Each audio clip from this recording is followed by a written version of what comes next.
Good evening. I was just with you like a few minutes ago on Soul School. For those of you that stayed with us for the second hour for a World Awakening, thanks for hanging with us.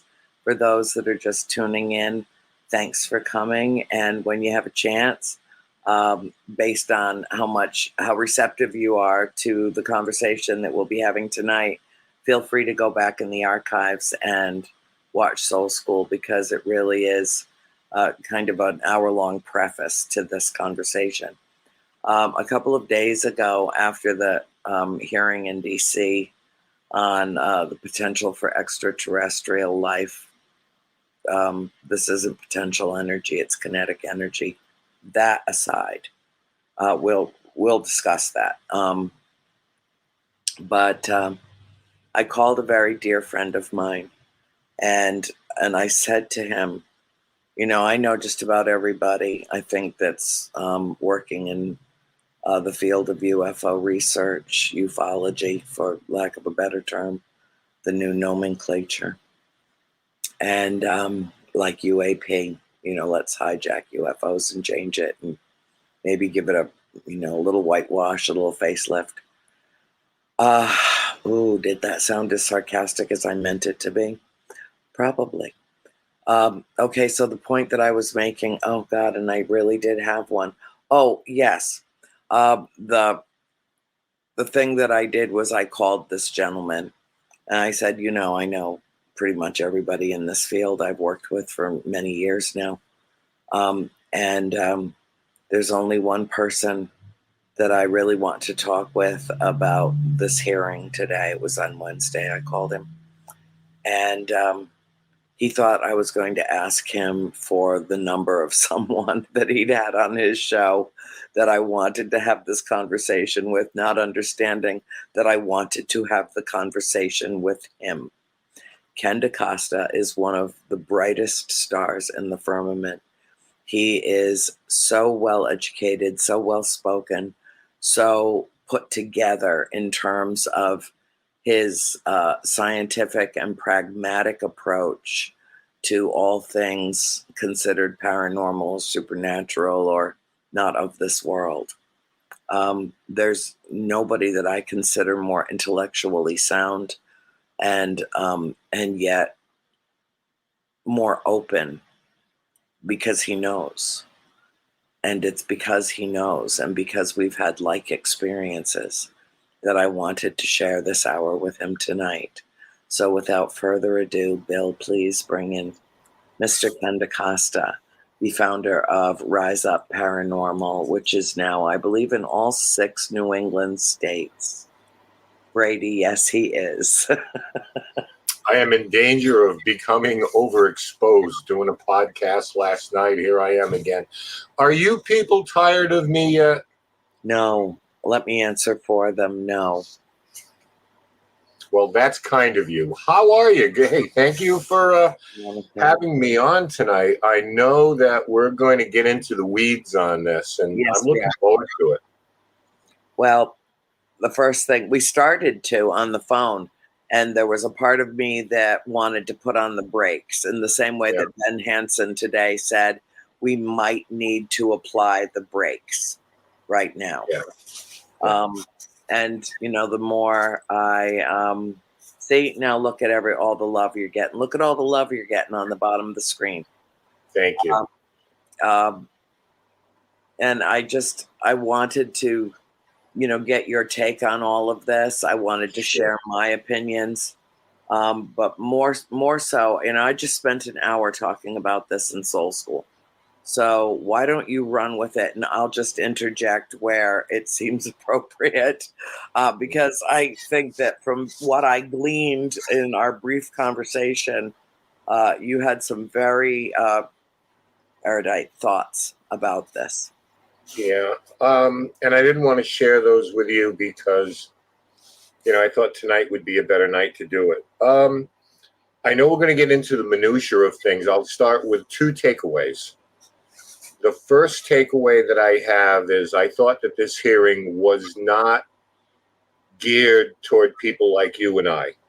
Right. Or the people in the ufology community and those who have been interested in this subject for a very long time. I think it was a powerful introduction to people who may be on the bubble or don't have an opinion one way or the other. Mm-hmm. Not people that have studied this and been involved in this for decades. My second takeaway on this is we need more Ryan Graves and David Fravers. Yes, we do. And a bit less of David Grush. Yeah, I know. He's intense. He's really intense. And the other two were, I wouldn't say more docile, but they were more subdued. They were, I think, more palpable for people in terms of the message that they were putting out. Grush is, there's an energy, I think, that comes to him naturally. I think that it does, because I've watched him now for, a couple of hours between his big interview on News Nation and then the hearings. So it seems like it's just naturally him, but he's really intense. And the other two were a little bit more, you know what I mean? Yeah, I think that the other two, the difference is, in a nutshell, they have both bore witness to these things. Yes. Commander Fravor, Lieutenant Graves have seen these things. Lieutenant Graves, Ryan Graves, said that he saw these things in an F-18 every day for a year. Commander Fravor engaged one. Yes. And he gave eyewitness testimony as to what he saw. So much so when he returned back to the Nimitz, another crew went up. Right. And this is where we saw the videos in 2017 of what they tracked. They have seen radar data. They've engaged with these things. They describe them to a T. Yeah.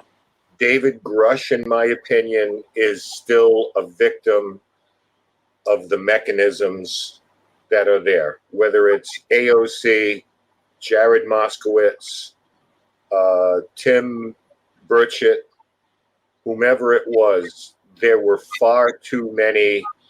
If we get in a skiff, I'll tell you after the meeting. Yep. I can't disclose this to the public. Yep. He gave more information in his News Nation interview. He did than he did in Congress. Than he did then. Now, for someone who doesn't have first-hand and knowledge, okay, this is second-hand, sometimes third-hand, sometimes fourth-hand.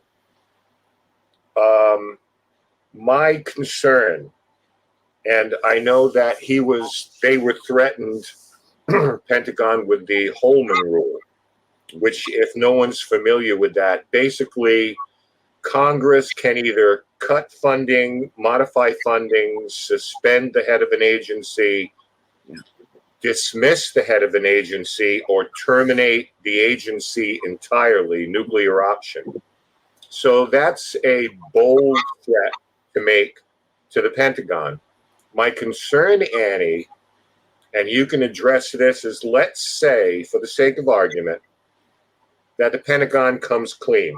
They get a skiff, they get the witnesses that he's supposed to provide to them off screen, because there was a lot of that. AOC, for example, well, who do I talk to? Where do I go? I'll be happy to tell you afterwards. So let's say they get everything they want, which they probably won't. But let's say the Pentagon comes clean. Yep, we have exotic craft. We've had them for decades. We had bodies. We have all that stuff. All of what we're telling you is above top secret, which then prohibits anyone from Congress to going public unless they go completely rogue. And then they can be the next to be indicted for exposing classified information. Right. So I have a concern about that. It's great if they get to know, but I'm afraid we're spinning our wheels a little bit.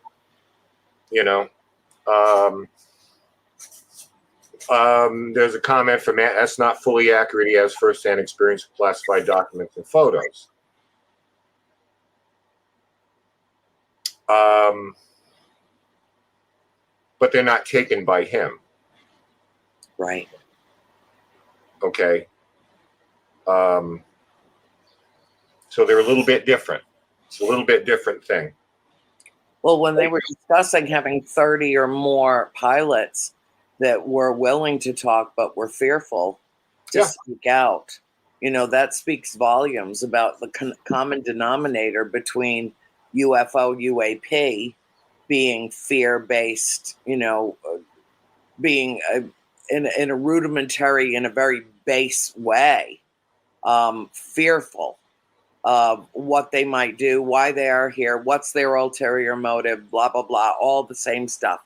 Right. And then you've also got the people who have had experiences or have, maybe secondhand or thirdhand knowledge from reliable sources that want to share because they realize the significance of the information, and they're afraid. So your common denominator here is fear. And we have got to ascend beyond fear to get the information that we need, if not from the military establishment, from members of the military that have had experiences that they are willing to share, and for them not to be penalized, chastised, basically, there goes your pension, there goes your family, no. The days of retribution need to be over. And I think that the military does want to why do we spend so much money, time, energy on something that doesn't exist? And yet they're still saying, even as of Wednesday, we have no proof of the existence of any of this. Yeah. That's the bottom line. When we talk about the military, I think you're referring to the rank and file members. Yes. We're not talking to the industrial complex. Right, exactly. Or the contractors with a lot at stake here. Right. I think the rank and file has no problem with it. A guy like David Fravor, who's retired, come get me. I'm going to tell you what I see. And he's done it on Fox, CNN, Joe Rogan. He's made the rounds. This was the first time he told the story, and his story was absolutely consistent. Absolutely. With everything that he said, and he expounded a little more on it. Yes. I think that the hang up with this is the only thing that's going to, and I said this to you on the phone, the only thing that makes this better is daylight, sunlight. Yeah. We have known in the past from people like Stanton Friedman, Jesse Marcel, people at the hospital in Roswell, we've known for decades that we recovered bodies. Okay, nobody can confirm that. We know that there were downed spacecraft from the testimony of these people who knew. Well, we've known that or suspected it for decades. There are a lot of things in there that I would not call confirmation of those things. They were in support of those things, which is important.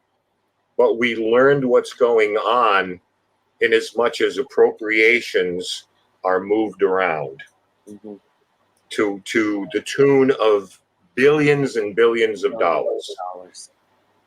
AOC got to that. It's like, where does this money go? They put it wherever they want. Where does it go? How is it funneled there? Right. And are any rules broken in terms of appropriations in the shuffling off to these? My sister said to me, it's a couple of years ago, she said, what the hell happened to NASA? Why is everything private now, and everything that's taking off from Cape Canaveral is SpaceX, and it's this and it's that, whatever happened to NASA? I said, oh honey, NASA's still absolutely very much around and very deeply into all kinds of different things, including extraterrestrials. And she said, well, they're charging money to go up in these spaceships now. I said, well, if I had it, I'd go up in a heartbeat. She says, oh, I would never do that. She said, you just want to go up to see your little friends.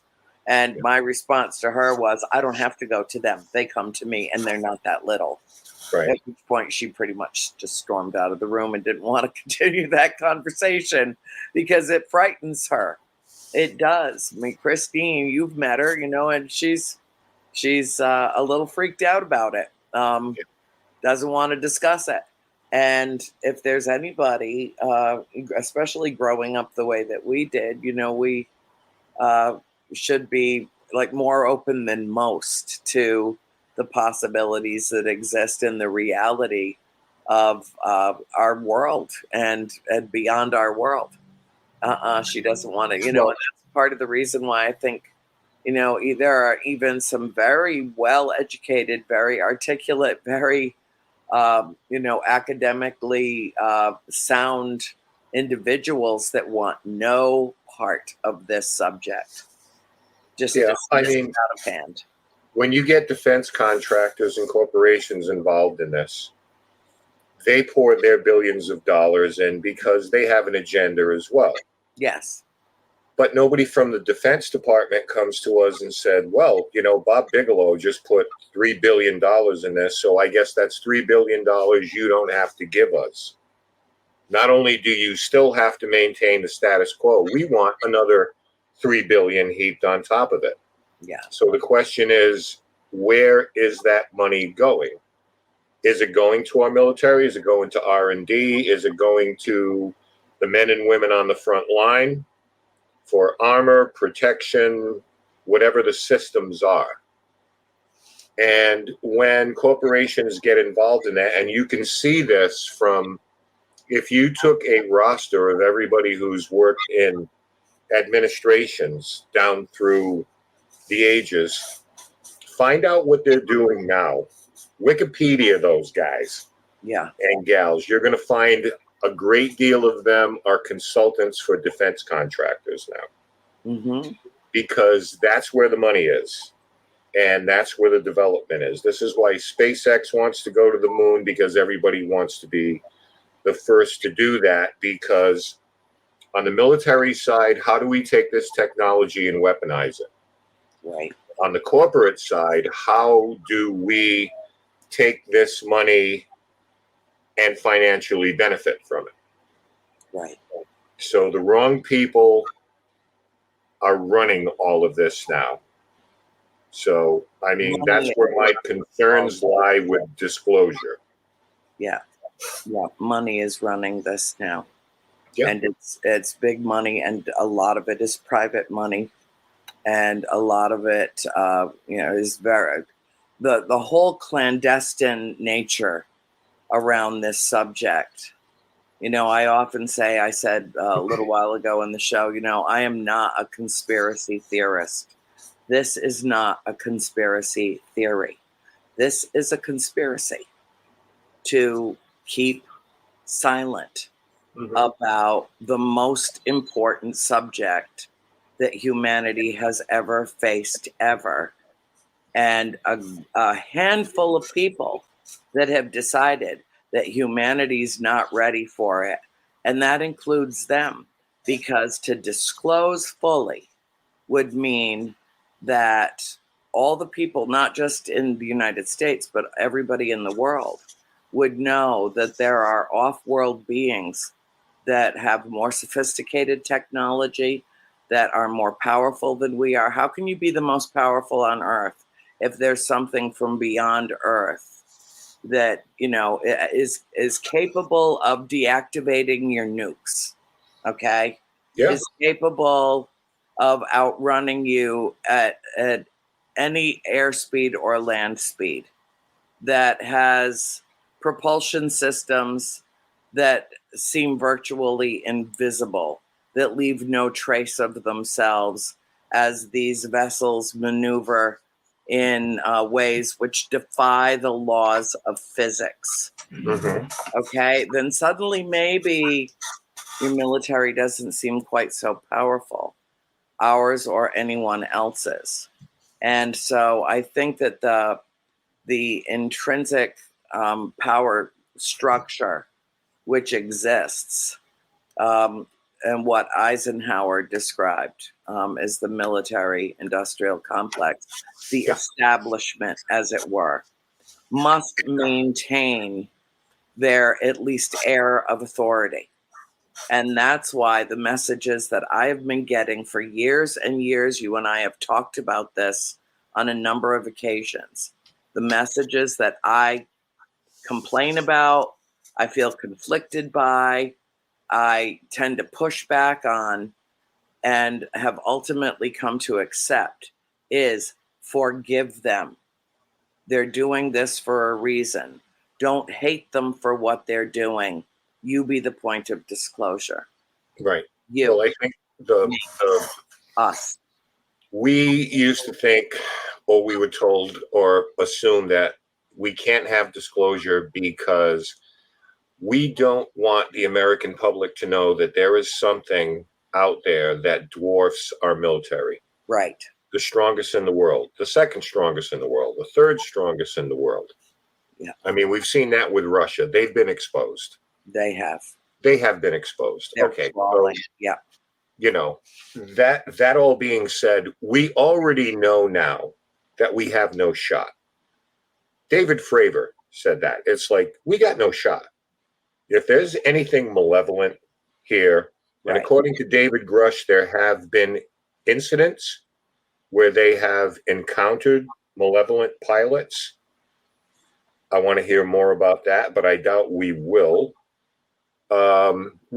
So that's off the table. We know that we have no shot. But there's nothing that really suggests, at this point anyway, that it's an existential threat. Right. To this point. In terms of disclosure, I hope you're right that everybody's ready for it. Ronald Reagan said many, many years ago, if the world was faced with an existential threat from an alien race, that you would see people band together and nations would come together. You saw what happened when we had an existential threat in 2020. Yeah. With a pandemic. That didn't go well. It did not. Because the first thing, it was what? It was religion, politics, and money. The three things that we're worried about. Yeah. Who can come up with the most money? Who can get there first? How Right. can we politicize this Right. to our advantage? And religion, then it came down to my faith, my beliefs, vaccine, no vaccine, vax, anti-vax. Mm-hmm. So I hope we're ready. Japanese, it came from their lab. Yeah. So on. I hope we're ready. Not so much even for an existential threat. This is why I hope that at this point, the only way they're going to get this done, set one of those things down in Times Square. You're going to have to do it. Because I don't trust anything beyond, there was good information during the hearing, and some of the things that we thought were possible have been supported. Now we need to see how far this is going to go, because this SCIF deal, in closed session and executive session, off camera and everything, I was a little disappointed by that. I don't know what I expected, Annie. Maybe I expected, my expectations were higher. That I've watched too many. I've watched too many. I was pleasantly surprised because mine were exceedingly low. Yeah, I've watched too many Jack Ryan movies where someone pounds the table, "You, sir," pointing at the president, and they come and arrest him and take him away. So maybe I'm a victim of that. But David Grush made some remarkable claims, and I know there were witnesses who pulled out at the very last minute. Very last minute. That something. Uh-huh. But if we're going to get into reporting these things, the bottom line is if we take the extraterrestrial stuff off the table, the immediate concern should be, apparently these things in the air are a threat to our military and commercial pilots. Well, I don't see we're us having collisions. I find that not only implausible, I find it ridiculous, because just because they follow our aviation vehicles around doesn't mean they're going to have any kind of a collision with them. We're the ones that run into each other's planes taking off and landing in our own airports because they're not, there's too much traffic and not everybody's got their eye on the radar the way they should all of the time. And we've had so many close calls just in the last year now that, we're through the worst of perceived COVID and back up, in the friendly skies. We're not running into anything other than flocks of birds, which is always very unfortunate and can be very dangerous. Ask Sully. Well, However, we're not running because, and why would we think that when they can outrun us, when they can literally come up? I have got video film footage leaning into Amy Bruni's lap, basically crushing the woman after I had just gotten a message. Yeah, ask John Tenney about this. He's seen this video too. When I had just gotten a message to take my phone and put it up and take a picture out the window. And what I got back, even though it was set on picture, and I said, excuse me, Amy, I got to take a picture. I have to, and then I looked at it and it was a video. It was a video of a vessel that came right up to the side of the plane, of the window that we were both sharing, and then took off in a split second, was gone. And it was a perfect white triangle that looked like the icon on my phone, the upside down icon on my phone. That thing, I can't make it bigger, but you know what I'm talking. That's what it looked like. Yeah. Like a radio signal, or I don't even know the vernacular to explain this, but that's what it was. And I've got that, and we live in a day and age where I could put that out into the world and people from right within our own community would tear it apart and say, even though Amy's sitting right there, you could say, okay, who photoshopped this? How about no one did? How about I was told to pick up my friggin' camera, I did it, and this is what happened. I think I'm thinking, well, Ryan Graves said one came within 50 feet of a military jet. That's close up in the air. That is, and they're not going to run into them. If someone is coming directly at my car and I know who they are and it says, don't worry about it, they're a good driver, they'll swerve at the last minute. But the other thing I've heard is how our systems go down on these planes. Right. Radar goes down. Everything they jam communication. It does. The cockpit. That's dangerous. That is dangerous. It may be totally unintentional, but that's a residual effect. When you fly over a military base, as they did decades ago, and all our missiles go offline, and the possibility someone is going to misinterpret that as foreign aggression, then again, it may be totally unintentional, but there have been instances. I do believe it's inadvertent. I do. And I think that if, we tell them, look, you're messing our stuff up, can't we? We need to be able to see what's going on in our cockpit. Please don't get too close. Human lives are on the line when it comes to that, especially with the systems now in our jets, where even commercial jets can essentially fly themselves, and there's enough room for human error, and a lot of times that happens, sadly and tragically, but I would still like to know who are these things that flying at between 20 and 40,000 feet, because they are in the paths of commercial and military jetliners. There are a lot of different ways you can be curious about things, but you don't necessarily, if that's a high intelligence, then they are keenly aware. You can't play chicken. No. I don't think that's what was happening with the Nimitz. You know what I think was happening with the Nimitz was that they were showing off. To me, all the film video that I saw of the Nimitz, and I think everything that got put out, I think, looked to me, the vibe I got off of it was that they were just playful and just showing off, and we're here and look what we can do.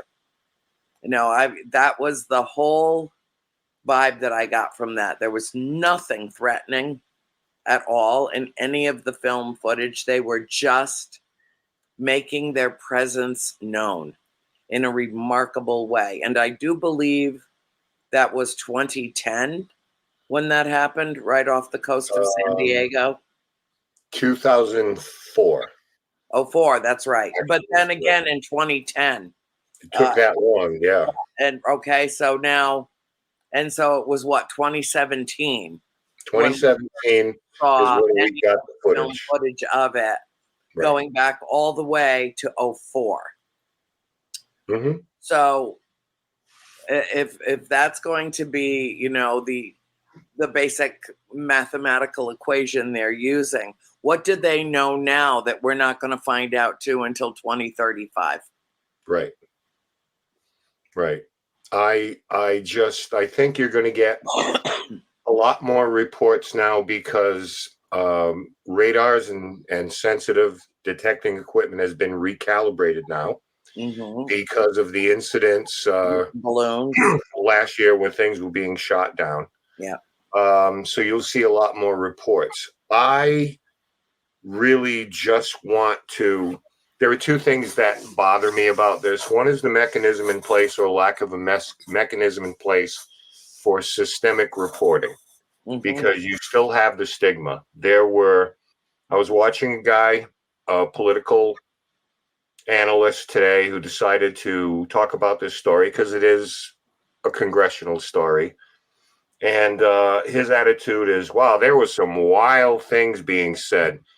But he included Graves and Fravor in that, which I thought was patently unfair. Patently unfair. Well, okay. David Grush has made a lot of remarkable claims. Yes, he has. The other guys did not. The other guys are giving you eyewitness testimony. They were in a damn jet. Yeah. And saw these things on radar and visually. There's nothing crazy about what they're saying. So that's a concern. And the other thing is now, and I had talked about this at a MUFON meeting recently, in that, so now they have a new organization. ATIP is gone. Lou Elizondo is gone. That whole crew is gone. But they're only going to examine cases from a certain point where our radar now is on the level that it is, our detection systems. No. But we didn't have them in the 40s, 50s, 60s. That's ridiculous. Someone had asked, oh my God, someone had asked, there was a different hearing 10 years, 15 years ago. You know the one I'm talking about. I do. And I know just about everyone that testified at that hearing. Someone asked one of the witnesses, no, I'm sorry, one of the witnesses was talking about Malmstrom Air Force Base. Right. Famous sighting. Very famous. Congressman, absolutely no idea. Explain it to me like I'm 5. What's Malmstrom? So we're going to dismiss all of those J. Allen Hynek, Stanton Friedman, all of the rest of these people, NICAP, MUFON, all the civilian agencies, because just like when someone reports a ghost sighting from 1880, in our arrogance, we say, oh, what did they know back then? So you dismiss this whole body of testimony and evidence, some of them by pilots, going back to World War II, Korean War, Vietnam War.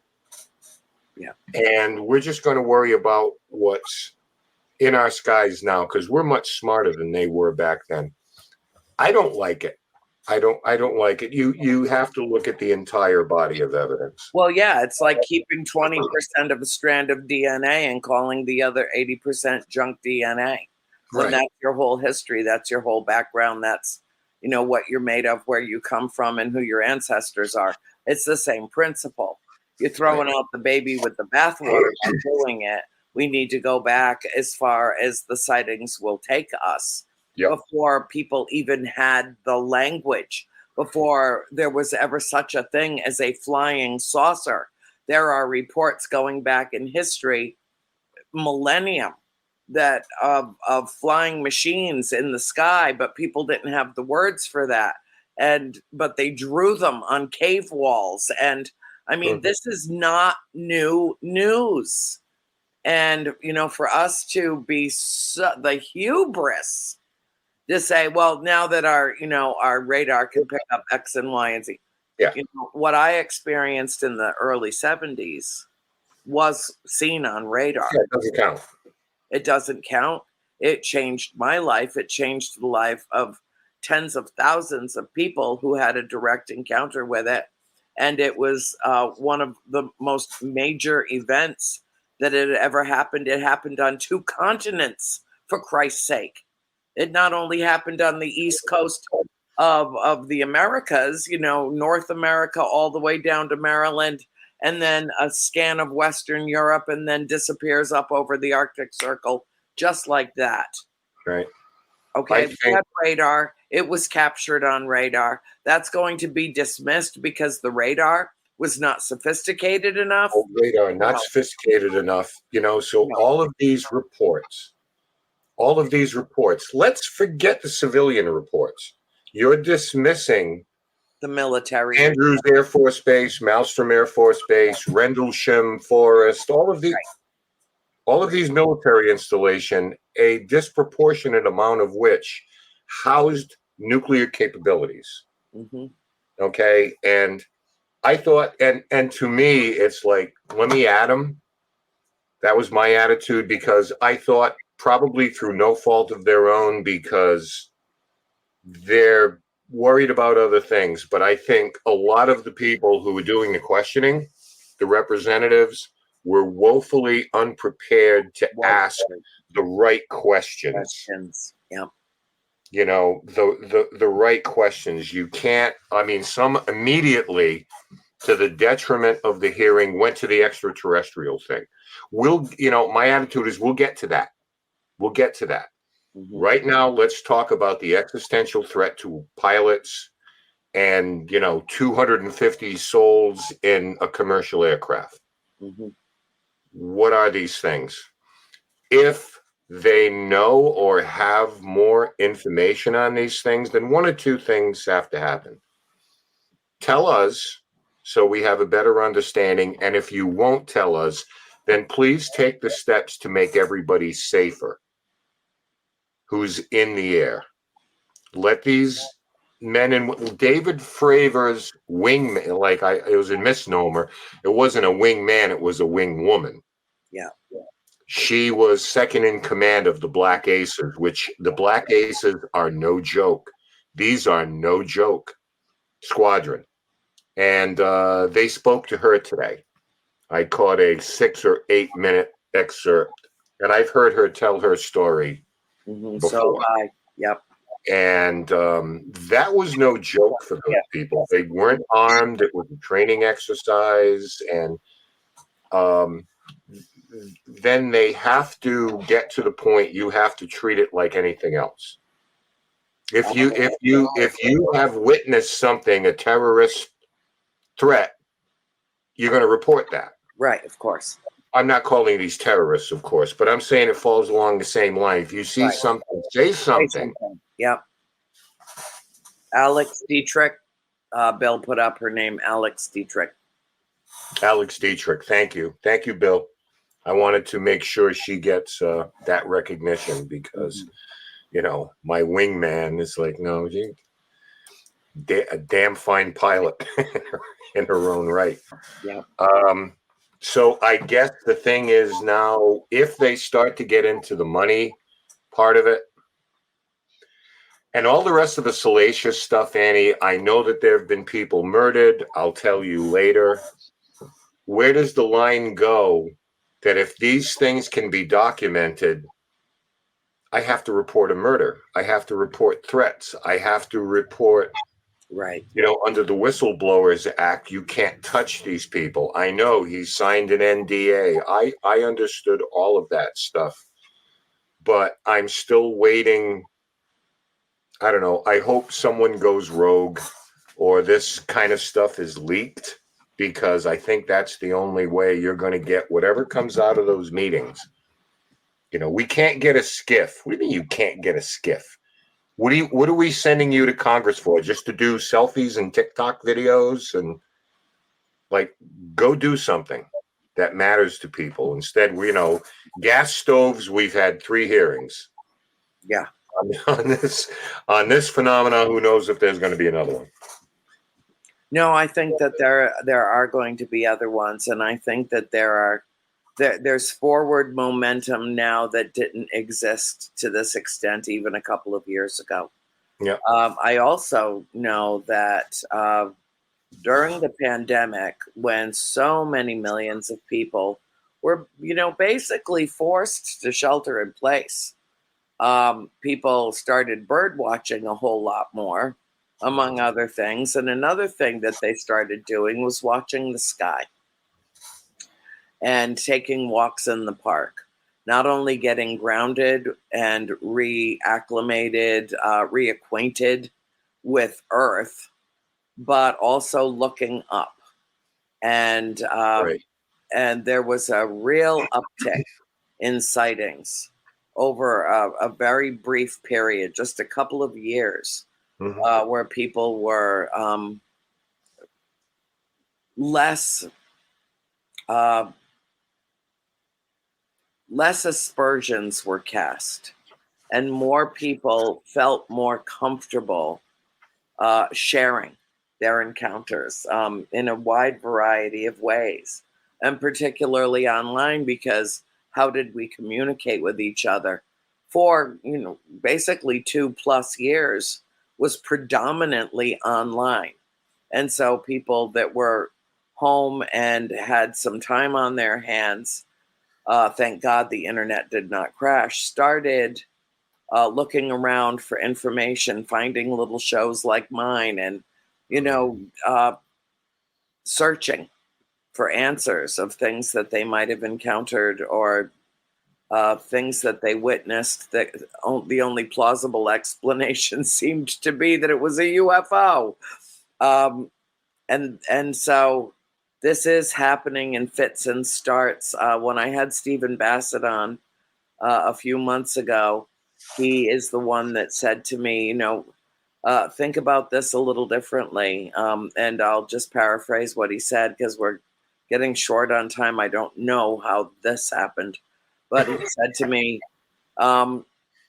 there's a plane crash and some people survive, and they've exhausted all of their options for nourishment, and they're living off of leaves and berries and sticks and twigs, and all of a sudden here comes the helicopter, and instead of sharing a single loaf of bread where they're all getting a few crumbs just to have some sustenance, here comes this rescue helicopter with all of this food.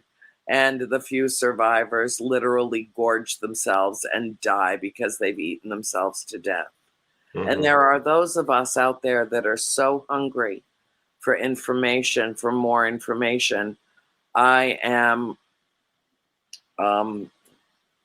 quite sure that there are those among us that would overindulge and have their minds kind of blown, and would not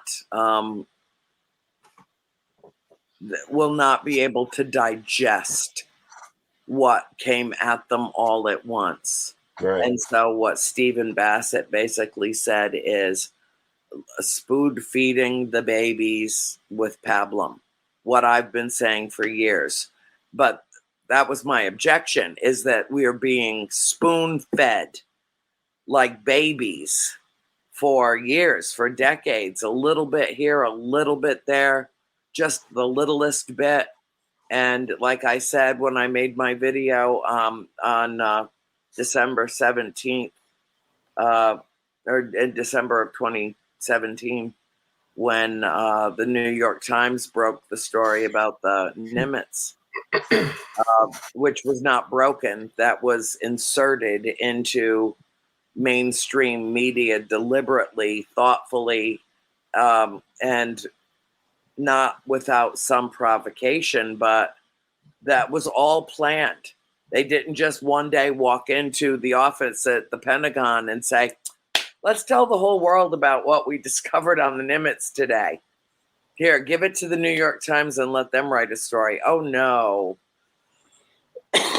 All of that was planned.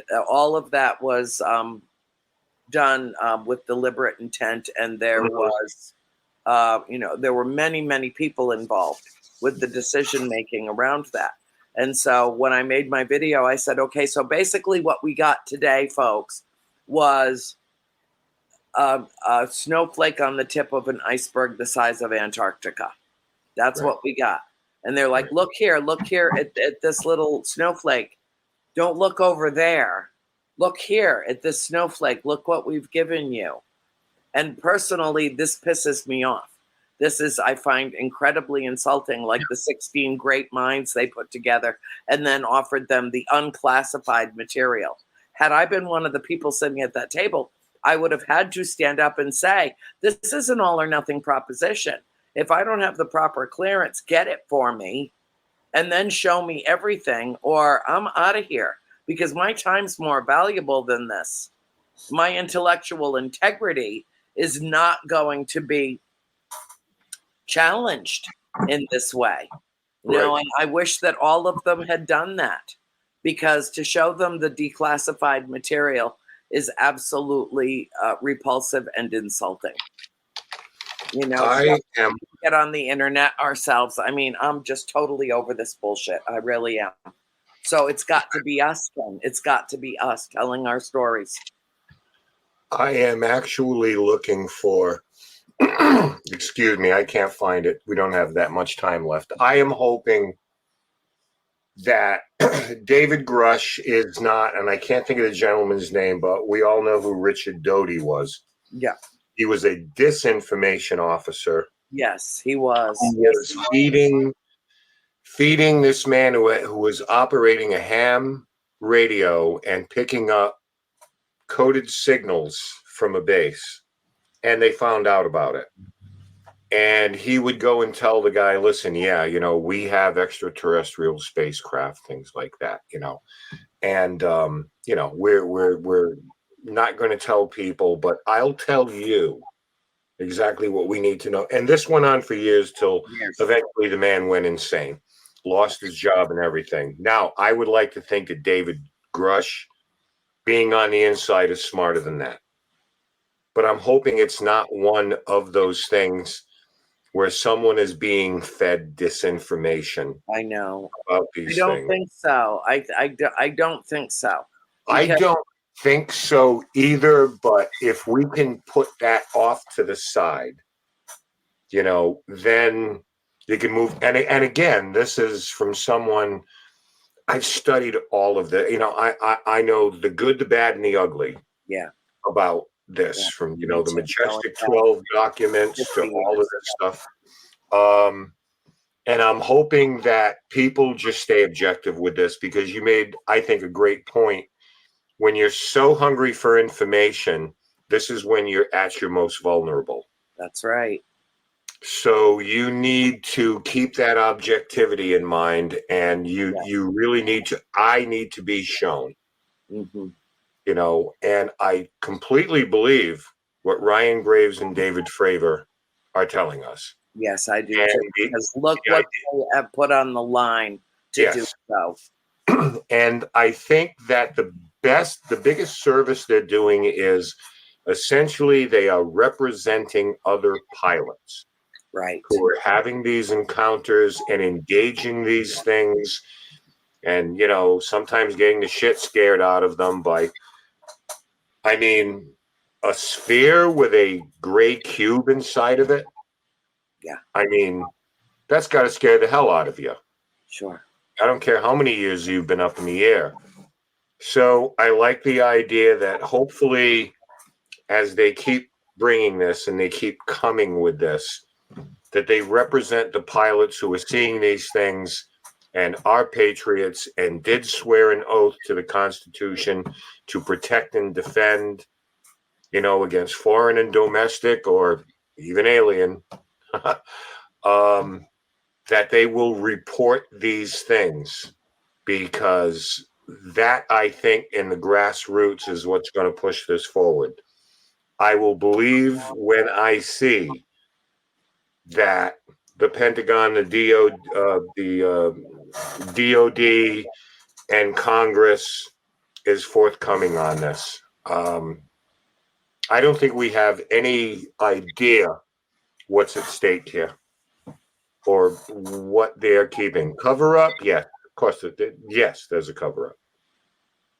It's We a can take that off the table. That's it is the truth embargo. Yeah. It's the truth embargo. And, we need to call it for what it is, just the same way that Stephen Bassett has worked in Washington for years and years.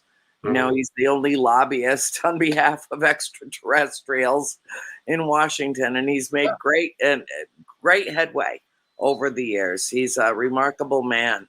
And Ken, I so appreciate having this conversation with you. We only have a few minutes left. Bill wants you to stay on after the show. He's got some news for you that you need to know. In fact, I know he's got more than one thing to tell you. Oh, boy. So, we can be secretive See, too. this is what I'm talking about. All you people in chat, this is executive session now. We can't disclose this. We're going to our skiff. That's right. I'm going to skiff. Yeah, we're going to our skiff. Off we skiff into the sunset. Mm-hmm. So, I appreciate very much you spending this time with me, because Love it. this is just too important for us not to discuss in depth. And we will do this again and again. And as things transpire, I want to revisit this with you. And please don't ever tell George that I said that he could very well be right about people not being ready for this. Okay. Don't tell him that I said that. Okay. Well, he was in chat. You can tell him yourself. Yeah, you got issues now. I long-standing issues with George on this subject. Yes, but Bill, thank you for very welcome. Thank you. Putting this show together for us tonight. My love to George. My love to everybody that joined us. Don't be afraid to talk about this. Think about it and then talk about it, because I think there are only two important questions that humanity grapples with. And one is there something beyond our mortal existence? Is there some kind of life after death? And are we alone in the universe? And one supersedes the other. It's kind of like a superseding indictment. You know what I mean? Noble pursuit. Yeah, a noble pursuit. And so we're not wasting our lives, Ken. We're moving forward, hopefully, into the future and a new understanding, and cracking our 3D shell and coming out into a limitless universe teeming with life. And so it is. And on that happy note, I adore you. Didn't I just see you a few days ago? I'm pretty sure I did. And we will be in touch soon. And if you ever need me to come on and blah, blah, blah about this on one of your shows, call me.